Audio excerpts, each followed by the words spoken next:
চাকরি করে লক্ষ লক্ষ টাকা দুই হাতে কামায়, এমনি গাছেরটাও খায় তলারটাও কুড়ায়, আছে না নাই? তো ইচ্ছে মতো ডানে বাই ইনকাম করে, হালাল হারাম দুইটাই খায়, কিন্তু থাইল্যান্ডে যে হালাল খাবার খুঁজতেছে। কি খুঁজতেছে? ওখানে যে জিজ্ঞেস করে যে এই দোকানে কি পর্ক আছে, পর্ক থাকলে খাবো না। পর্ক মানে হচ্ছে শুকরের চর্বি, শুকরের গোশত বা চর্বি মেশানো কোনো খাবার উনি খাবে না, কারণ এটা হারাম। আর গুড় যে খায় এটা খুব হালাল। এরকম ডাকাইত আছে না নাই? তাহলে আমাদের মুসলমানদের সবচেয়ে বড় সমস্যা হচ্ছে আমরা খাওয়ার ক্ষেত্রে হালাল খুঁজি, কিন্তু ইনকামের ক্ষেত্রে ওই জিনিসটা খুঁজি না। এরকম আছে না নাই? না। Your food should be halal, your drinks should be halal, your income should be halal, your dress up, your fashion should be halal, and your entertainment should be হালাল।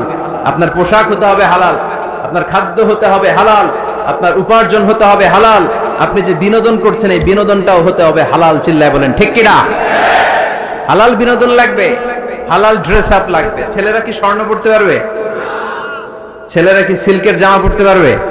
আমরা সিল্কের জামা পড়ি না, এটা আমাদের জন্য হারাম করেছে কে? ছেলেরা জুয়েলারি পড়তে পারবে? গলায় চেন পড়তে পারবে? হাতে ব্রেসলেট দিতে পারবে? আছে না নাই? মান গাশশানা ফালাইসা মিন্না। আল্লাহর হাবিব সাল্লাল্লাহু আলাইহি ওয়াসাল্লাম বললেন, the person who deceives us he is not among আস। যে আমাদেরকে ধোঁকা দেয় সে কখনো আমার উম্মত হতে পারে না। মদিনার খেজুরের বাজার ভিজিট করতে গেলেন আল্লাহর হাবিব সাল্লাল্লাহু আলাইহি ওয়াসাল্লাম, অডিট করতে গেলেন। যে খেজুরের স্তূপের ভেতরে আল্লাহর হাবিব সাল্লাল্লাহু আলাইহি ওয়াসাল্লাম হাত ঢুকায় দিলেন, ঢুকায় দিয়ে দেখলেন ভিতরে পানি, উপরে শুকনা খেজুর, ভিতরে ভিজা খেজুর। আল্লাহর হাবিব সাল্লাল্লাহু আলাইহি ওয়াসাল্লাম বললেন, ঘটনা কি? ভিজা কেন? ব্যবসায়ী বলতেছে বৃষ্টি হয়েছিল। কি হয়েছিল? তো বৃষ্টি হইলে তো তার নমুনা সব জায়গায় থাকবে। তখন আল্লাহর হাবিব সাল্লাল্লাহু আলাইহি ওয়াসাল্লাম দাঁড়িয়ে বলেছিলেন, খবরদার, মান গাশশানা ফালাইসা মিন্না। যে আমাদেরকে ধোঁকা দেয় সে আমাদের দলভুক্ত হতে পারে না। এজন্য আমরা যেন কাউরে ধোঁকা না দেই, আমরা যেন হারামের সাথে সম্পর্ক জুড়ে না দেই। আমাদের সম্পর্ক হবে হালালের সাথে। চিল্লায় বলতে হবে কিসের সাথে?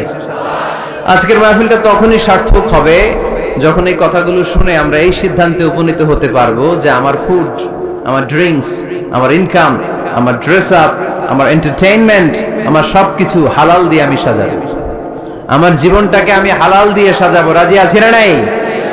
সব হালাল হইতে হবে। নারীদের ফ্যাশন, অনেক নারীরা ফ্যাশন সচেতন। খবরদার, নারীরা টাইট ফিটিং পোশাক পরতে পারবে না। পারবে? পাতলা পোশাক পরতে পারবে না। তারা নিজেদেরকে আবৃত করে রাখতে হবে। টাইট ফিটিং পোশাক পরতে পারবে না, অন্য ধর্মের পোশাক পরতে পারবে না, পর চুলা লাগাতে পারবে না। এই ফোর কর্নার্স, এই বর্ডার গুলো মেনে নারী যে কোনো ধরনের ফ্যাশন নিতে পারে। এই ফ্যাশন গুলোকে বৈধ করেছে কে?